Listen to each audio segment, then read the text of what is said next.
Имало едно време една страна с 6 ядрени реактора. Дошли европейците и с помощта на местните вождове затворили 4 от ядрените реактори. Народът ни казва: умният се учи от грешките на другите, глупавият от своите и никога не се научава.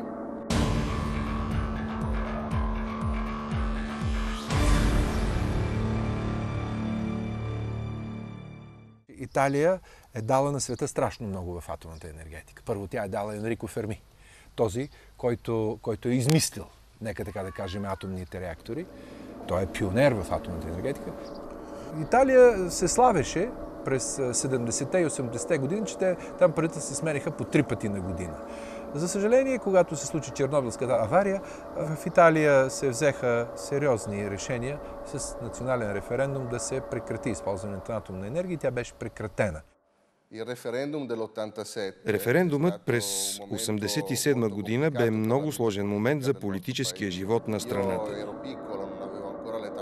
Бях малък и не можех да гласувам, но усещах голямото напрежение в онзи момент.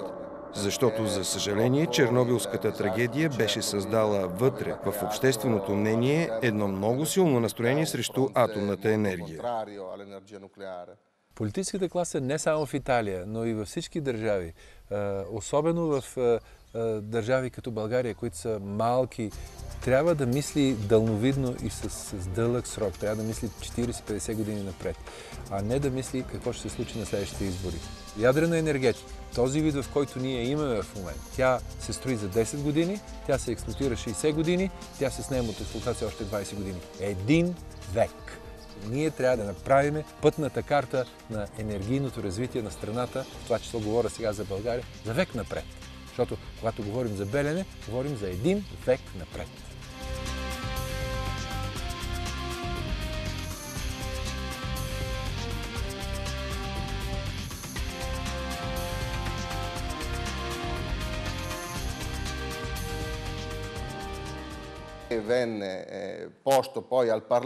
През онази година се получи ясен знак от общественото мнение, че няма желание да се върви в тази посока. Така че парламентът трябваше да отчете заявеното от гражданите и да приеме решения, които доведоха до затварянето на ядрените централи.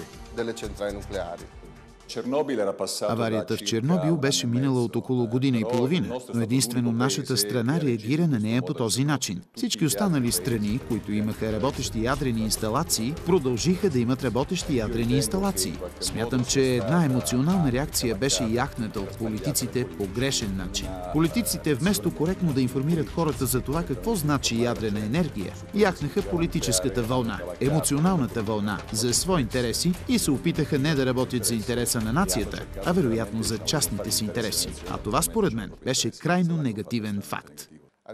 Дори една от централите, тази в Монталто ди Кастро, която бе току-що завършена, така и не влезе никога в експлоатация. Инсталациите, които бяха почти готови, като Монтало ди Кастро, една огромна за нас инвестиция, беше спряна. Работехме по тази инсталация повече от 6-7 години. Една високотехнологична инсталация. Много сигурна. И да спрем означаваше, че сме хвърлили на вятъра ресурси, време, голяма компетентност, големи познания. И това ни върна на нулата. Така че разочарованието за мен беше много силно.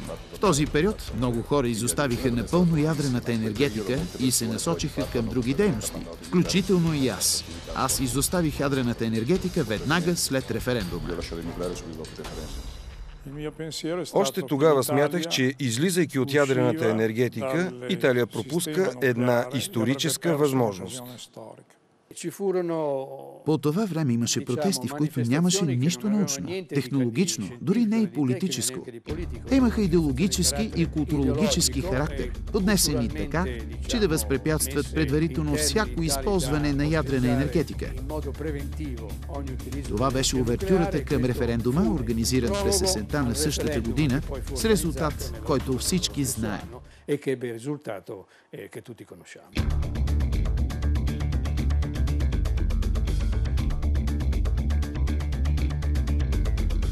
Днес италианските граждани плащат за бъдещото деактивиране на френски, швейцарски и словашки атомни централи, защото в цената на ядрения ток, който Италия внася, се калкулира и тази опция, без да смятаме пропуснатите ползи от преждевременното затваряне на 4 италиански атомни централи.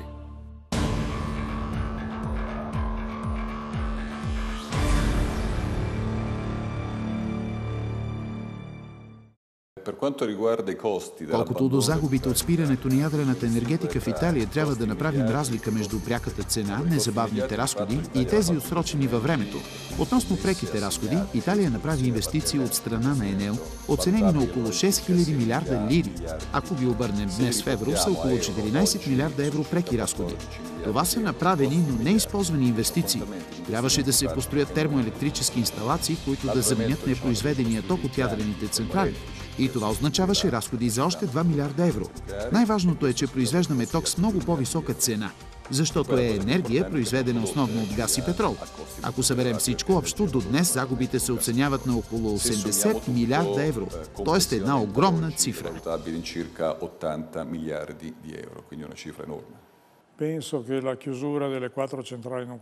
Смятам, че затварянето на 4-те атомни централи и края на италианската ядрена програма натежаха на финансите на страната с повече от 50 милиарда евро.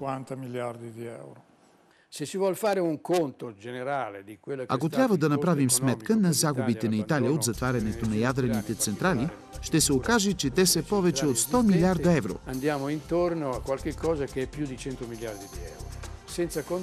Без да смятаме санкциите, които Италия трябва да плаща за неспазването на протокола от Киото и ако иска да се включи в нормите на Европейския съюз относно борбата с климатичните промени, проблемът се усложнява.